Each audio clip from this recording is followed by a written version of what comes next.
Bien, comme à l'accoutumée, je vais vous faire donc le compte-rendu sommaire de la séance du Conseil exécutif qui s'est tenue le jeudi 19 avril. Il y avait 62 points inscrits à l'ordre du jour. Et je vais les passer en revue rapidement. D'abord, toujours dans le cadre de l'exécution budgétaire, du budget primitif qui a été voté dernièrement, nous avons eu à déterminer le montant de la contribution que la CTM accordera au SDIS.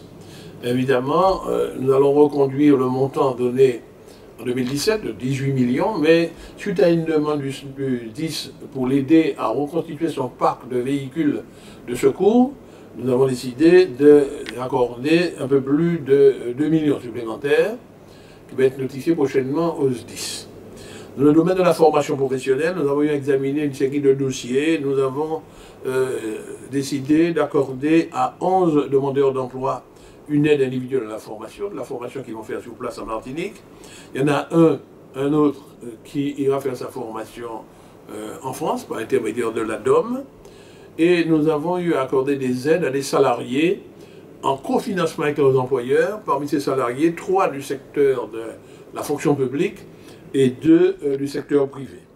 Dans le domaine de l'éducation, nous avons eu à examiner les demandes de financement présentées par les établissements scolaires, précisément 21 collèges et 2 écoles élémentaires qui ont demandé des financements pour mettre en place des projets éducatifs et culturels.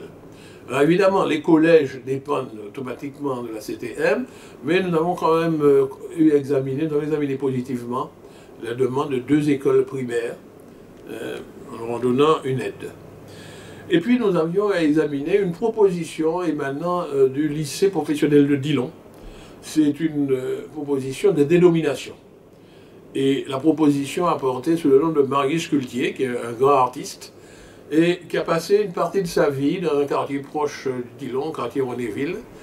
Et c'est dans l'enthousiasme, le Conseil exécutif a donné un avis favorable, et cette question doit aller devant notre plénière, et c'est en plénière que la CTM va prendre sa position définitive. Dans le domaine du développement économique, nous avions examiné des dossiers des entreprises, comme nous le faisons à chaque fois. Il y a eu une aide à la création d'entreprises qui a été donnée à une entreprise, et puis une aide pour faciliter l'emploi de salariés qui était accordée à une autre entreprise. Nous avons eu un débat sur la création d'un fonds, c'est-à-dire un autre système pour aider les entreprises à se constituer, pour avoir des fonds propres, mais ce débat n'est pas clos, il va se poursuivre, et de toute façon, c'est en plénière, en séance plénière de l'Assemblée, que nous ferons connaître les nouvelles propositions d'aide aux entreprises. Dans le domaine de l'infrastructure, à la suite du budget, pendant le débat budgétaire, nous étions engagés à rechercher des fonds autres que les fonds de la CTM pour réaliser nos infrastructures.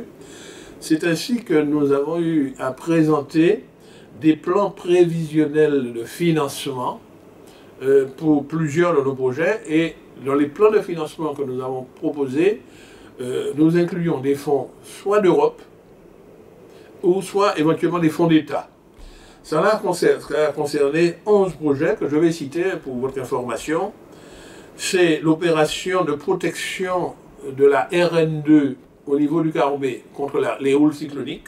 Il y a un projet important et pour lequel nous sollicitons des financements de l'Europe et de l'État.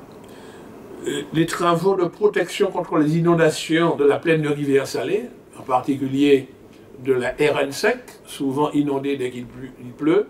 Le projet a abouti, nous sommes en train d'attendre l'accord de l'État au titre de la loi sur l'eau, mais d'ores et déjà nous avons présenté un plan de financement dans lequel nous ferons appel à des financements d'État, de l'Europe, de l'ODE et évidemment de la CTM, mais de manière symbolique à l'espace sud, mais également auprès de la mairie de Rivière-Salée, pour 1%. Bien.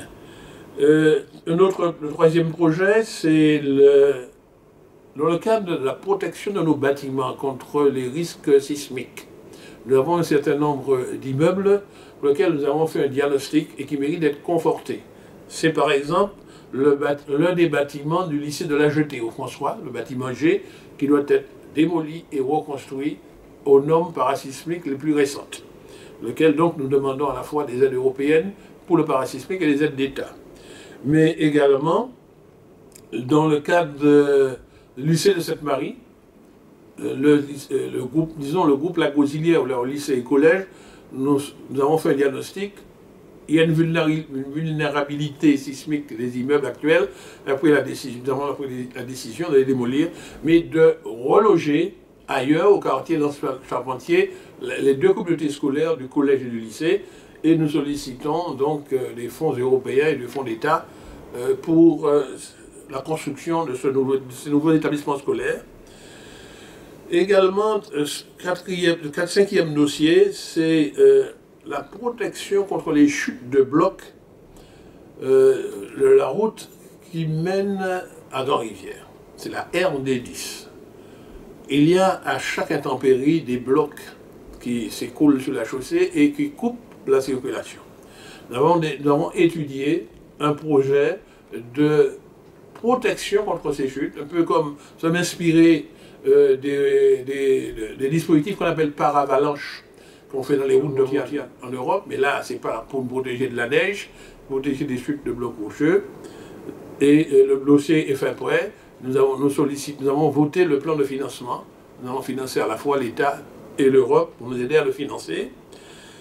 Toujours dans le programme de renforcement parasismique, le sixième projet concerne la cité de beau séjour, cité scolaire, précisément France Fanon, sur le territoire de la commune de Trinité, là où nous avons des bâtiments qui ont une vulnérabilité sismique.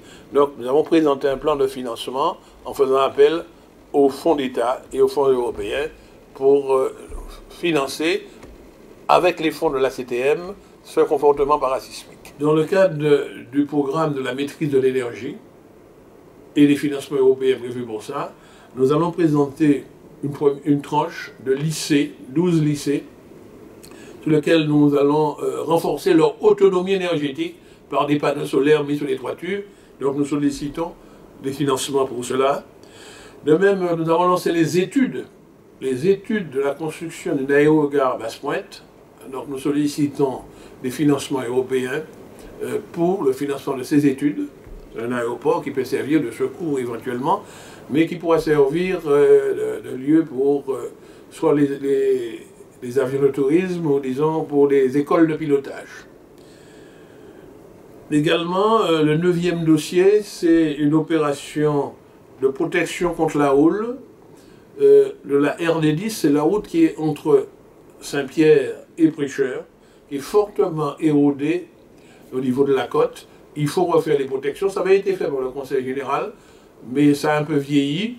Donc nous avons conçu un projet pour reprendre toutes ces protections et nous sollicitons également le plan de financement des fonds européens et des fonds de l'État. Le 10e projet, c'est, en s'étend sur toute la Martinique, c'est toutes nos routes qui sont construites dans les parties montagneuses où il y a des chutes de blocs. Il faut faire des opérations de protection de falaises.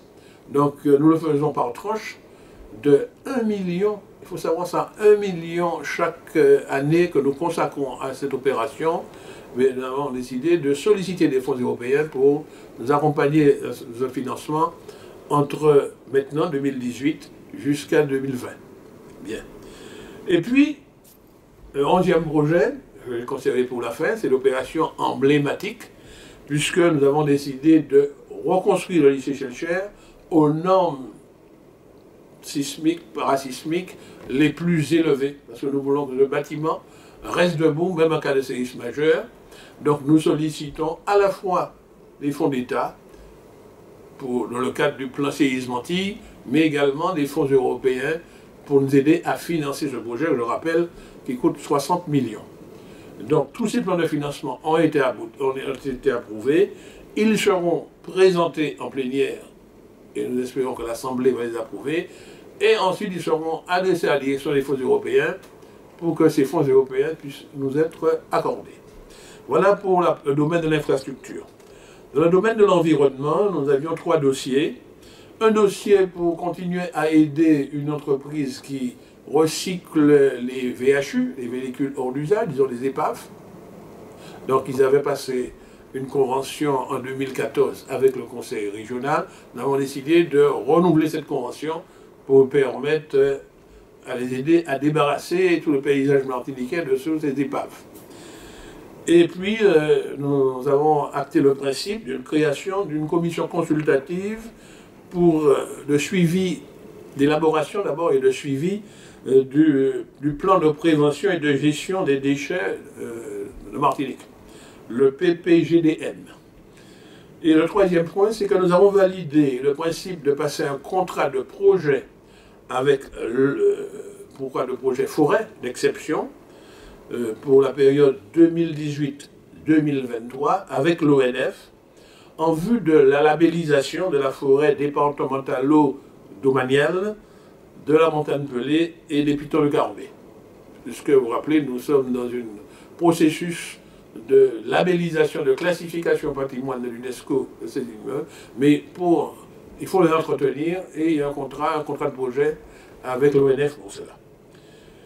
Dans le domaine de la gestion européenne, nous avons examiné plusieurs dossiers. D'abord les dossiers d'exploitation agricole. Nous avons eu 12 dossiers d'exploitation agricole dans le cadre du FEADER. Et dans le cadre du FEDER, nous avons accordé des aides à 3 porteurs de projets qui ont répondu à des appels à projets, dont le PARM, qui est dans le domaine de l'innovation d'un projet du PARM qui s'appelle Stimule Innov, stimuler l'innovation dans le domaine agroalimentaire. Dans le domaine de la culture, alors nous avons eu à valider le programme d'animation de nouveaux centres culturels qui est cité à Basse-Pointe, dont l'immeuble est la propriété de la CTM, et la nouvelle responsable de ce centre, qui est Mme Aurélie Dalma, a fait parvenir un projet qui a été validé par le conseil exécutif. C'est le projet culturel de Gradis. Gradis à Basse-Pointe, c'est le nom de cet immeuble, mais peut-être que plus tard, ce centre culturel prendra un autre nom. En tout cas, c'est à venir. Donc nous avons validé ce programme d'art et nous souhaitons que ce lieu devienne un lieu culturel qui soit visité à la fois par les touristes, mais par tous les Martiniquais, et en particulier les enfants et les élèves d'école, dans le Nord, le Grand Nord, comme ils disent. Nous avons également validé le programme d'activité pour le Centre de découverte des sciences de la Terre, programme pour 2018. Je trouve que c'est un centre qui n'est pas assez connu, qui mérite d'être visité par de nombreux Martiniquais, mais également par les touristes de passage, parce que là, vous pouvez vous enrichir de la connaissance de toutes les sciences qui touchent à notre Terre. La vulcanologie, le séisme, etc. Donc, savoir un petit peu comment le monde fonctionne, du point de vue géologique, disons toutes les sciences liées à la Terre. Et donc, le directeur, M. Farg, nous a proposé un projet que nous avons validé. Enfin, dans le domaine du sport, nous avions eu 2 projets. L'un présenté par le CROSMA, qui nous demandait de participer au financement, la prise en charge de la délégation des jeunes sportifs martiniquais qui ont participé aux Jeux des îles. Ces Jeux des îles sont organisés cette année en Sicile, donc la Méditerranée. Donc nous avons voté un financement pour permettre à une délégation de jeunes Martiniquais avec leur encadrant d'aller en Sicile pour participer à ces Jeux des îles. Et puis, nous avons accepté de participer aux frais de voyage également d'une délégation de jeunes qui iront participer au championnat de France de twirling bâton, ce qui aura lieu à la fin du mois d'avril, et ça a lieu en Guadeloupe. Voilà, en synthèse, les points que nous avons débattus et pour lesquels nous nous sommes prononcés au Conseil exécutif du 19 avril 2018. Je vous remercie et à la prochaine fois.